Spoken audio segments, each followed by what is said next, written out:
Ok bà, cho mình số số đây bà. Mà chỉ ở cái này chân dương ngàyนี้ខ្ញុំមានវីដេអូចែកម្លែកមួយបាទអត់ទេថាពាក់ត្រឹមដៃឯងថាដៃអត់តន់ជាហើយខ្ញុំការចោះខាងក្នុងដោយសារវាស៊ីខាងលើខាងក្រោមអញ្ចឹងវាចោះខាងក្នុងឲ្យខ្យល់ចេញចូលកុំឲ្យវានេះណាចុះអាក្រក់មើលបន្តិចអញ្ចឹងតែមិនស្បៃសំខាន់យើងបានមេរៀនអញ្ចឹងខ្ញុំមាន Hono បាទ X6B ម្ដងដែលមានបញ្ហាចុះពីកូដបាទអញ្ចឹងយើងត្រូវដោះធ្វើម៉េចជាមួយនឹងប្រអប់ Unlock Tool ណាអញ្ចឹងតា ជាដំបូងយើងត្រូវមើលម៉ាកវាសិនហើយភាសាពួកនេះយើងអត់មានអាចសិតថតបានទេឃើញទេHono ស៊េរី Oppo Vivo វាមាននៅពេល Hono វាអត់មានសិតថតទេហើយអញ្ចឹងយើងអត់ដឹង model ទេត្រូវអត់អញ្ចឹងដំបូងឡើយគឺយើងធ្វើការបិទគ្រឿងសិនហើយបិទវាទៅបានយើងត្រូវបិទជាមួយនឹងប៊ូតុងនេះមួយគេដាក់អត់ពេលខ្លះគេចាក់លេខកូដទៅគឺបិទប៊ូតុងចោលតែម្ដងហ្នឹងអានេះក៏បិទអត់បានដែរឃើញទេ screenshot ក៏អត់បានបិទទៅវាចេញវាស្ងាត់ស្ងៀមតែម្ដងឃើញទេអញ្ចឹងវិធីហ្នឹងយើងត្រូវមើលនៅលើ Unlock Tool វិញចឹងចាំតិចបាទរៀបចំតិចសិនតោះឥឡូវយើងធ្វើការបើក Unlock Tool បាទនេះតែយើង Unlock Tool វារៀង slow ណាអញ្ចឹងបន្តបន្ទាប់គឺយើងធ្វើការយក model Huawei បាទហើយយើងជ្រើសរើសថា X6B បាទ X6B ឃើញទេនៅគៀននេះគឺវាដាក់ថា X6B ចុចទៅវាមកហើយបន្តមកទៀតគឺយើងធ្វើការចុចនៅលើpreloader នេះបើករណីម៉ាស៊ីន version ចាស់បើសិនជា version ថ្មីយើងចុច preloader មកហើយយើងចុចយក preloader factory reset ឥឡូវយើងចាក់សាកតាមមើលសិនឥ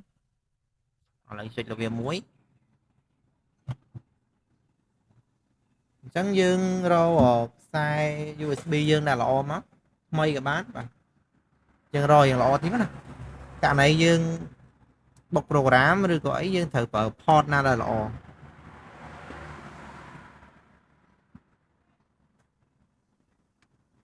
ឥឡូវទូរស័ព្ទយើងបាទចាំតិចទូរស័ព្ទយើងនៅក្នុងដៃអញ្ចឹងយើងធ្វើការដោតជាមួយនឹង USB តែមុននឹងដោតយើងធ្វើការចុចបិទសិនអត់ដល់សិននេះដោតចេញមកដល់ទៅហើយយើងធ្វើការដោតបាទចុច volume បិទសលេងក៏បានបាទចុចវាជាប់មកជាមួយ power ចាប់ចុចឲ្យវាលុតណាហើយចាំយើងបលែង power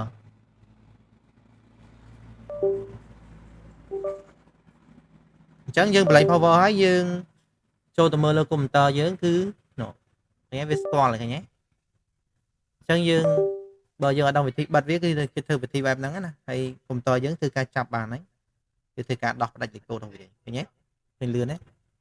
អញ្ចឹងងាយក្នុងការធ្វើរបស់វាតែបើយើងអត់ដឹង technique ធ្វើយើងស្រួលកោះកឹបថ្មសាមីឯងឃើញទេអញ្ចឹងចែកម្លេចមួយបែបដែរក្នុងការដោះលេខកូដបាទអញ្ចឹងមេរៀនងាយទេដោយសារ model ហ្នឹងវារៀងស្រួលដោះជាមួយនឹង Unlock Tool ពីមុនត្រូវផ្សារម៉ាស៊ីនដោះម៉ាស៊ីនផ្សារតែឥឡូវយើងអាចដោះជាមួយនឹង Unlock Tool បានអញ្ចឹងដាក់វីដេអូយើងចែកម្លែកបានតែប៉ុណ្្នឹងទេហើយងាយជាមួយវាចេញមកអត់បានវា factory reset ឃើញទេអញ្ចឹងបញ្ជាក់កន្លែងបិទគ្រឿងមិញទី1យើងដោត USB បាទដល់ហើយយើងចុចប៊ូតុងបិទសលេងប៊ូតុងបើកគ្រឿងឲ្យជាប់អញ្ចឹងអឺបាទចាំតិចខ្ញុំដាក់លើនេះបាទអញ្ចឹងទី1មិញយើងចុចដកឌុយហើយចុចប៊ូតុងបិទសលេងហើយឲ្យជាប់ចុចឲ្យជាប់យូរទៅវាអលត់យើងទៅបន្លែលឿនណាយើងចុច volume បុកដល់សលេងលឿនហើយវាស្គាល់ driver ហើយអញ្ចឹងណាអញ្ចឹងអស់វីដេអូយើងគឺចប់ហើយចែកម្លែកក្នុងការដោះលេខកូដពពួក Hono X6B អញ្ចឹងចាំមើលវីដេអូក្រោយៗទៀតខ្ញុំនឹង record ជូនទៀតបាទអញ្ចឹងរងចាំវាដល់មេនុយមើលវាជាប់អីទៀតអត់បាទបន្តិចសិនឥឡូវអូខេតាអញ្ចឹងបន្ទាប់ពីយើងធ្វើការរងចាំប្រហែលជា2នាទី3នាទីមកគឺទូរស័ព្ទយើងគឺមានការដោះលេខកូដជោគជ័យហើយអញ្ចឹងណាអញ្ចឹងយើងធ្វើការ active មកបើសិនជាវាជាប់ Google account គឺយើងតម្រូវយើងដោះ Google account ម្ដងទៀតបាទប៉ុន្តែបើសិនជាវាអត់ជាប់ទេយើងអាច skip វាទៅបានហើយអញ្ចឹងរងចាំបន្តិចទៅបាទ internet រៀង slow អធិស្ឋានបាទតោះឥឡូវយើងធ្វើការ active វាមកបាទ ចឹងរងចាំវា active ដល់មនុស្សអត់បាទវាមានពាក្យរំលងចុះតាវីដេអូយើងចែកម្លែកតែប៉ុណ្្នឹងទេដោយសារវាអត់ជាប់ Google account បើសិនជាវាជាប់វាមានសញ្ញាសោលអីនេះណាចឹងមកជាងយើងគាត់ចេះឲ្យកន្លែងដោះបាទកន្លែង active មនុស្សអញ្ចឹងយើងមិនបាច់បង្ហាញទេ